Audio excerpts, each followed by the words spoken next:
I'm just going to widen the kerf of this cut, and I'm going to undercut and make it. It's a freshly sharpened parting tool.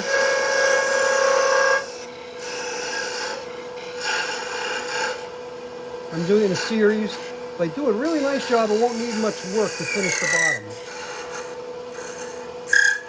Now I'm going to switch to my thinner bladed parting tool, and we'll part this right off. Picking up where I was. Same thing here, I'm going to come back and try to leave a nice surface on the under. Okay, not terrible. I'll show you later how I mount that. So there we have the top. This is going to be an inset lid, so this portion is going to be, now see, that's the witness mark I was talking about. I now know when I go in with my scraper, in this case a square edge scraper, I'm going to know by going into this point, I'll get a slightly smaller, because it was tapered, right? This was slightly tapered. And then from there, I'll go back and fit. The interesting thing about this is not a suction fit lid, right? This is a inset lid. And the idea is it's not going to be a very large box, but once it's hollowed, I'm thinking that somebody might want to put some jewelry in it. It'll be easy for them to pick up and lift up the finial lid. Don't have to like put their hand on the bottom to hold it to pull it out. So it could be a slightly loose fit. And the reason I finished this is because the shellac has a little body, and that'll help when I fit it. So we could clean this up a little and even hollow a bit.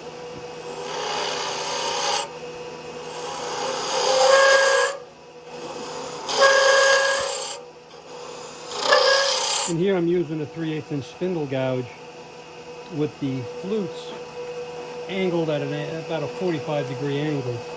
So with this pencil I could show you. And you have to make sure that the tool rest is adjusted so that the tip of the spindle gouge is right at center. And it does a decent job, but at some point you want to stop and then start to use another tool to go to that witness mark so we could fit that finial. So in this case I'm using this small 1/4 inch square scraper that I made, and I'm going to go straight in, and I'm keeping this part of the tool in line with the, you can't see it from this camera angle, but along with the bed way the lathe, so I know I'm going in straight. And as you can see, I'll sneak up on that witness mark.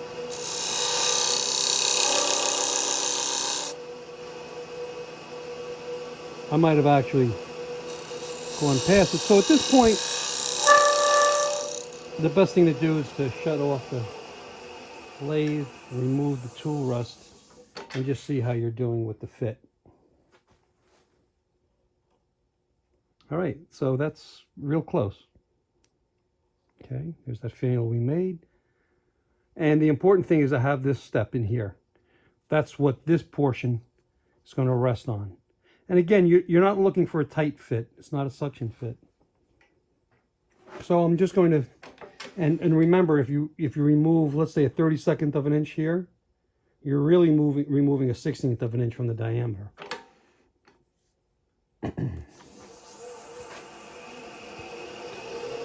So this is a little trial and error and fit.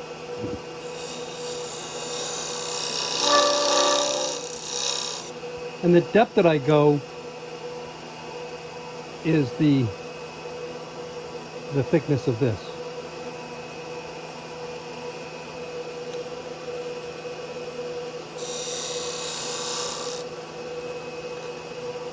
Now I can see there's a little step in here, so I could use this now even as a shear scraper by angling it. Sorry, my thumb's in the way.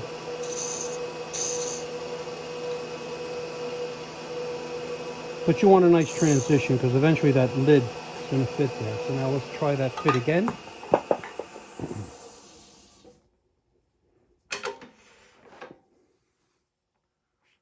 All right, so it's just about there. and I'm checking to see if these are going in. It looks like it's good.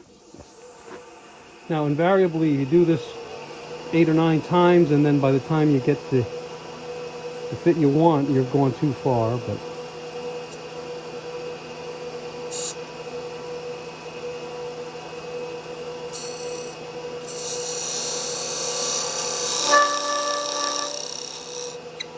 and that should have done it. But you get the idea. Now that's too tight a fit. So I'm going to loosen it up a little bit more. Because again, it's not a tight fit. And then I'm also going to gauge how deep I've gone. Once we've done that, we can go ahead and hollow the inside and then create the base. So it's a little fiddling here, but there's no reason to rush.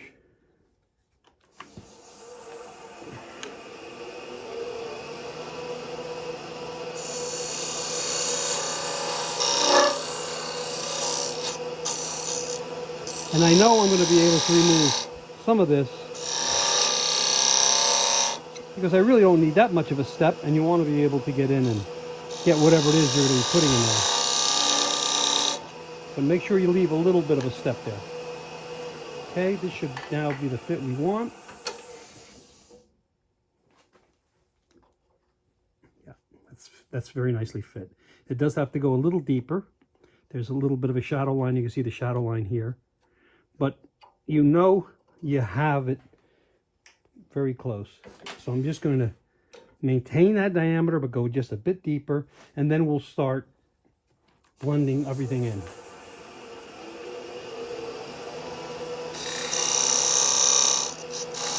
I can always remove a little up here, and I probably will have to blend that in. So you have to establish that before you establish the final depth and the junction between the top of the lid and the top of the box. But you get the idea. Now you might think that's a little loose. It's okay, because it'll be finished inside.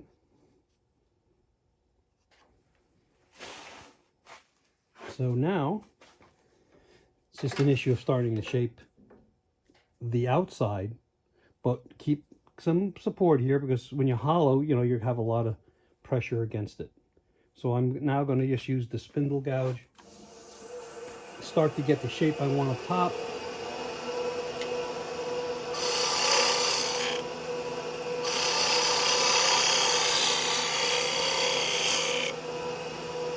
That looks nice, a nice shear cut. And now I'm going to start going for that shape, but leaving plenty of support.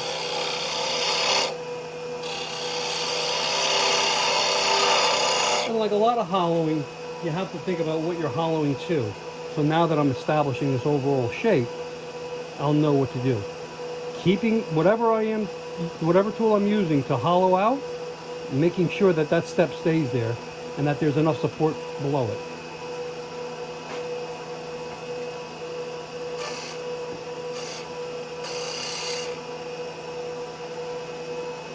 I'm just going to go ahead with one more cut this way. And all this could be adjusted, and I'm establishing about where I want that base to be.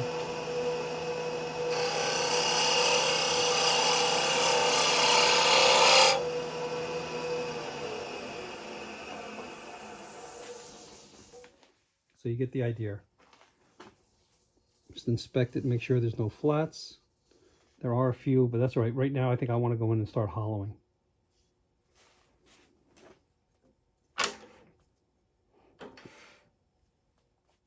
I don't know.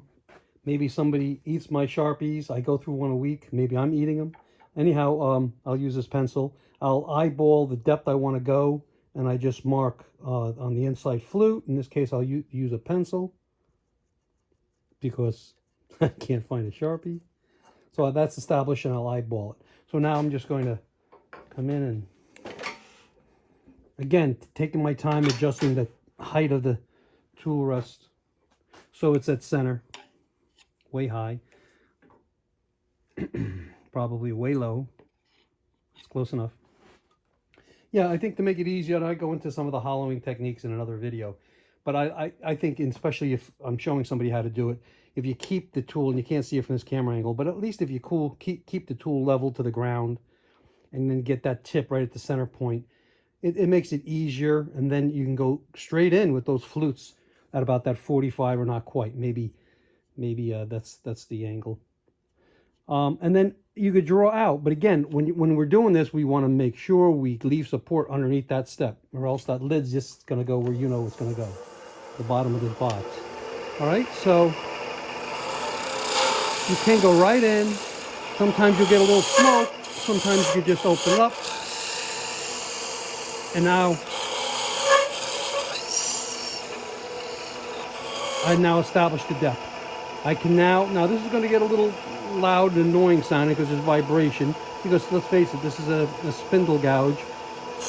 But I could also start to expand the hollowing and hollow with the tip of this.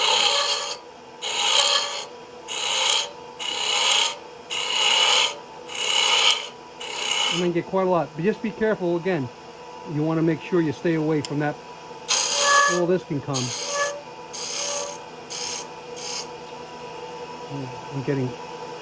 I'm trying to do two things here to see what you're seeing on the camera. Get better light in here somehow. Anyhow, you know what? This isn't a hollowing demo. This is a box making demo. So you hollow that, just emphasizing again that this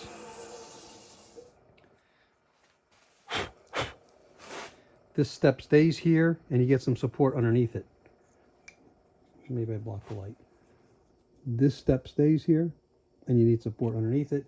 Hollow it best you can. Keep it relatively thin wall to the outside shape you've established, but you don't have to go crazy. So that's what I'm going to do. I'm going to hollow this, and then we're going to go to an overhead view to show how I finish this. So this is kind of slow going, but you can use you could use this, right? We all seen this. It's a high-speed steel insert, and you will just nibble away on the inside.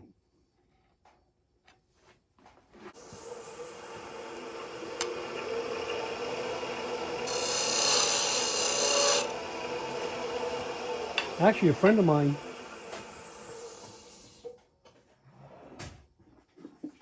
Rich Sabrine made me one of these here. It's a magnet with an LED light. I know Cindy Droza also manufactures these, and they're great. So what I'm going to do, the only problem with this is that you have to pull back a little bit on the tool rest. But let me just plug that in. That's great. Thank you again, Rich. I think that'll help us as far as what I'm going to do. But you get the idea. We're just going to hollow.